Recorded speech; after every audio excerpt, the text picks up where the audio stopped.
30 000 enfants, disons, mendiant quotidiennement, tous les jours, avec une moyenne de 5 heures, une moyenne. Toutes les villes du Sénégal, grandes villes, petites villes, moyennes villes, sont affectées par ce phénomène des enfants en situation de mendicité dans la rue. L'enfant n'est plus là pour apprendre, connaître le Coran et devenir un bon musulman, etc. Mais l'enfant est là pour capter le marché de l'aumône. L'enfant est là pour être exploité. L'enfant est là comme source de revenus. Lorsque des enfants restent dans la rue jusqu'à 22 heures, en période de froid, grelottant, portant des haillons pieds nus, sales, est-ce que vous pensez que c'est acceptable dans de quelles circonstances qu'on parle d'enfants talibés? Ce n'est pas des enfants talibés.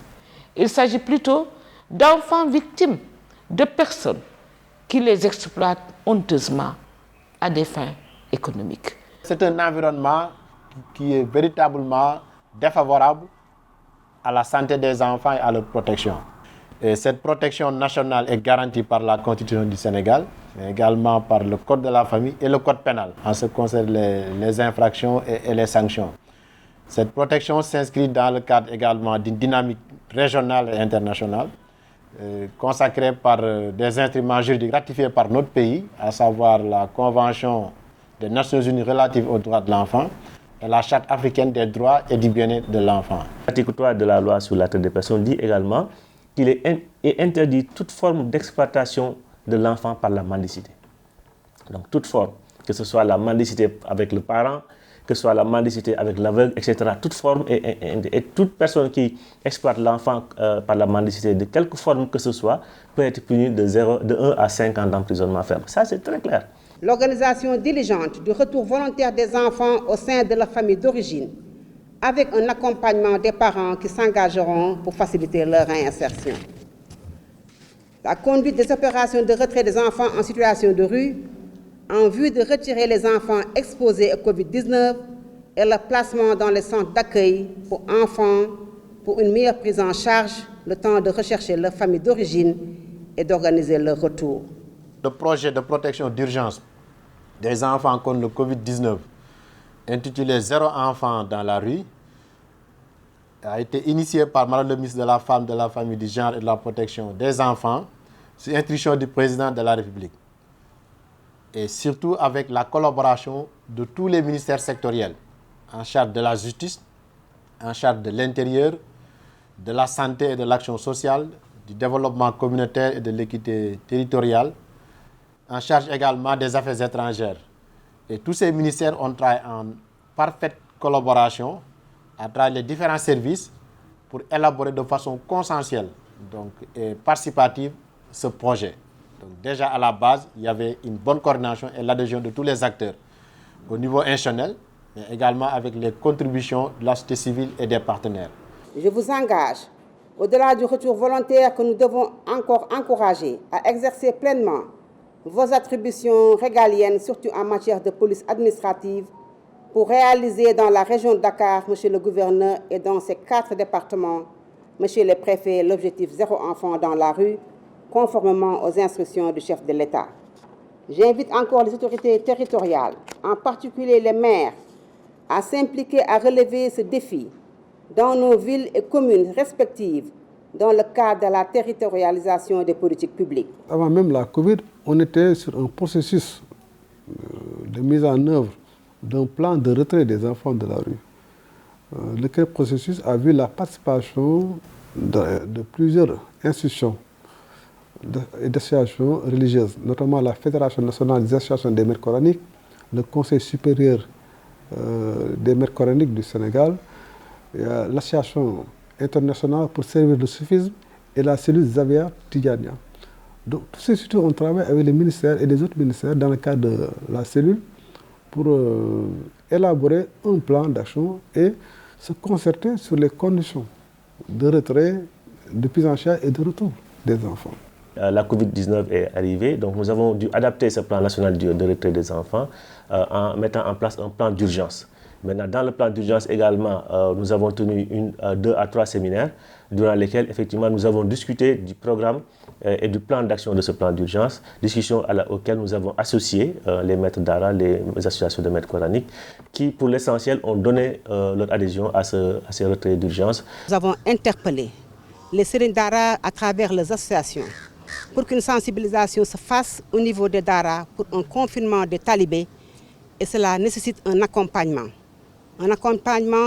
du point de vue de la salubrité et de l'hygiène dans les dara, mais aussi un accompagnement au niveau de la restauration et de l'alimentation. Face à ceux qui ont voulu faire de la résistance, il a fallu, avec énormément de responsabilités, recourir à l'assistance de la force publique pour justement retirer ces enfants-là, les mettre en sécurité, observer la période de confinement et préparer le retour de ces enfants en famille.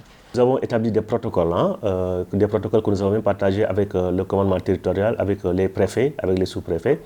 Et ces protocoles concernaient des fiches d'identification des dara, où nous avions différentes rubriques à renseigner en termes d'environnement, en termes de salubrité, en termes d'espace, donc de mètres carrés disponibles, habitables pour les enfants, en termes d'existence de commodités comme les cuisines, l'aire de jeu, etc.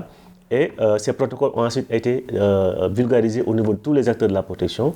Et c'est ainsi que, effectivement, ces acteurs, des travailleurs sociaux, mais également les acteurs communautaires, les Badjanougor, etc., ont, à travers ce protocole, pu identifier vraiment des dara hors normes. Les critères qui ont prévalu à l'identification de ces sites sont des critères de réponse aux normes et standards en matière de protection de l'enfant, que le site soit propre, salubre, soit accueillant pour les enfants, dispose d'aménagements, d'hébergement, de cuisine, d'aires de jeu et d'espaces récréatifs pour les enfants, que ce soit une enceinte sécurisée, et également que le site soit bien pourvu en personnel, éducateurs et travailleurs sociaux pour encadrer les enfants. C'est ainsi que nous avons visité avec le secrétaire général du ministère de la Famille, avec le directeur de la protection des droits de l'enfant, avec d'autres ministères, plus d'une vingtaine de sites, voire même une trentaine de sites au niveau de la région de Dakar. Et nous avons ensuite procédé à la sélection des sites qui correspondaient le mieux à nos attentes. Les centres sont effectivement des centres publics, constitués essentiellement des centres de sauvegarde de la direction de l'éducation et de la protection sociale, qui dès le départ a mis à la disposition du dispositif, donc du projet de protection d'urgence des enfants contre le Covid, tous les centres sur toute l'étendue du territoire national. Donc c'est au moins 1200 places. Et complété maintenant par les centres au niveau des collectivités territoriales, la ville de Dakar a mis à disposition du dispositif au moins une dizaine de centres. Et tout cela a été complété maintenant par les centres des structures privées, notamment comme Empire des enfants, comme SAMU social, tout le réseau COSAID, Village Pilote et autres.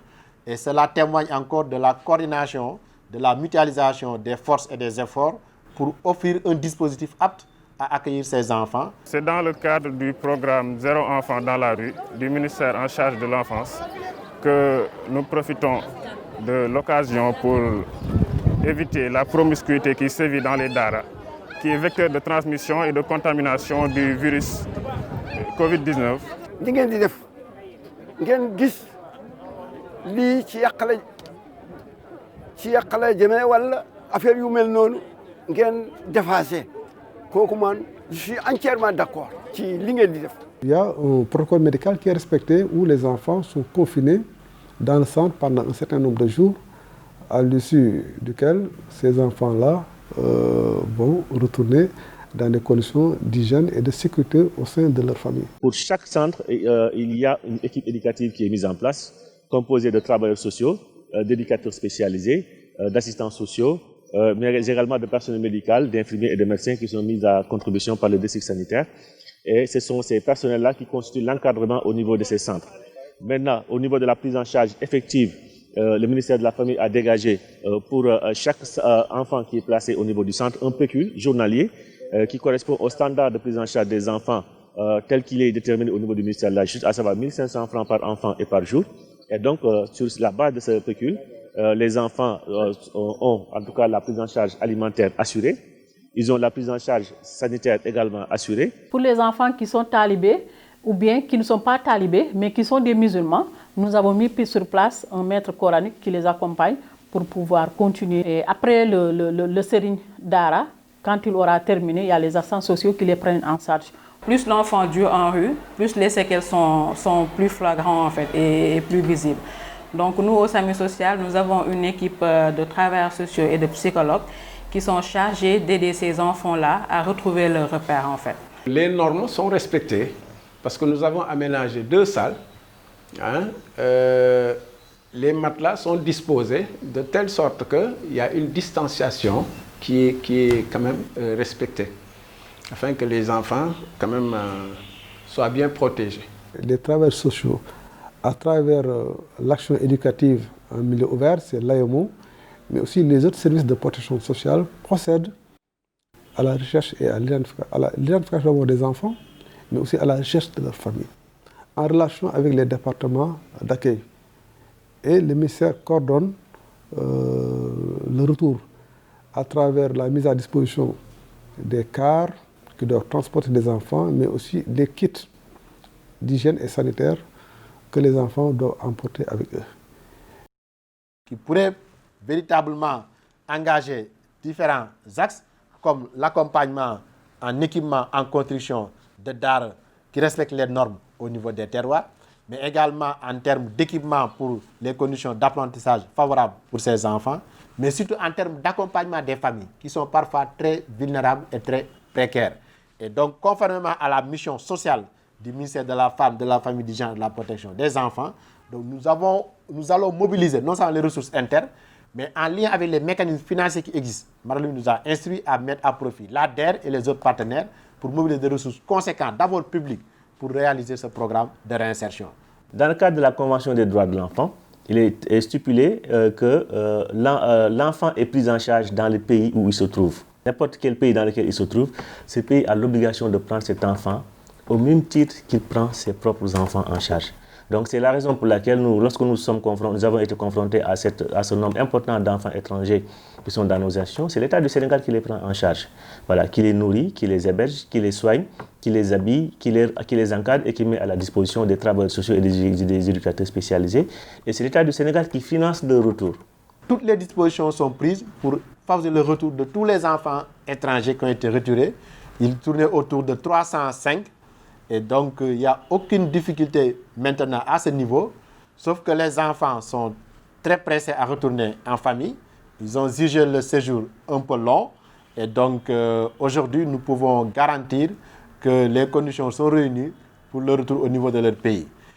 C'est l'occasion donc de remercier les missions diplomatiques et consulaires qui n'ont ménagé aucun effort pour la réussite de ce processus. Je profiterai également de l'occasion pour remercier les représentants donc, de la Gambie ici présents qui nous ont accompagnés afin de visiter les centres pour voir les conditions dans lesquelles sont les enfants donc, de nationalité gambienne. Il y a 300 quelques enfants qui vont retourner aujourd'hui, qui vont aller dans la région de Kaffrine et la région de Diourbel. Maintenant, je profite de cette occasion aussi pour remercier et féliciter toute l'administration territoriale, remercier les collectivités territoriales. Quand je parle de collectivité ici au niveau du département de Dakar, nous donnons une mention spéciale à Madame le maire pour sa franche collaboration, son appui constant. Le centre que vous voyez, c'est le centre qui sont sous sa tutelle. Il l'a mis gracieusement à notre disposition. Cette maladie qui est arrivée nous a obligés à faire très vite, à faire du fast-track comme on dit, pour vraiment appliquer les directives du président de la République qui ne veut pas voir encore un seul enfant dans la rue. Nous avons donc travaillé et nous avons utilisé avec le ministère de la Famille des centres socioculturels où nous avons eu à héberger des enfants. Ce sont ces enfants qui ont été confinés pendant 15 jours, dont on a fait la visite médicale, qui ne sont pas donc contaminés, qui vont rejoindre leurs foyers respectifs. Ces enfants vont repartir avec quelque chose de plus. En dehors des sacs, ils vont repartir avec la conviction que des inconnus se sont investis. Des inconnus se sont engagés, se sont impliqués, rien que pour les aider à avoir un monde meilleur et digne de leur existence. Ce jour, nous avons retiré plus de 5000 enfants. À la date de fin juin 2020, nous en étions à plus de 5147 enfants qui étaient retirés de la rue. Et c'est un nombre qui est grandissant. Nous continuons les opérations. Et sur ce nombre, nous avions identifié dès le début 305 enfants non sénégalais, dont la majeure partie aujourd'hui est rentrée et il ne restait que 175 enfants qu'il fallait faire retourner. Et nous sommes dans le processus même d'organisation de ces retours où un premier groupe va incessamment rentrer en pays. Nous appelons à l'engagement de toute la population sur ce défi qui constitue en tout cas un phénomène qui porte préjudice au bien-être et au devenir de l'enfant et pour lequel un changement de comportement s'impose, mais également l'avenir de notre nation dépend du respect de ces droits des enfants pour les mettre dans des conditions qui puissent garantir leur avenir.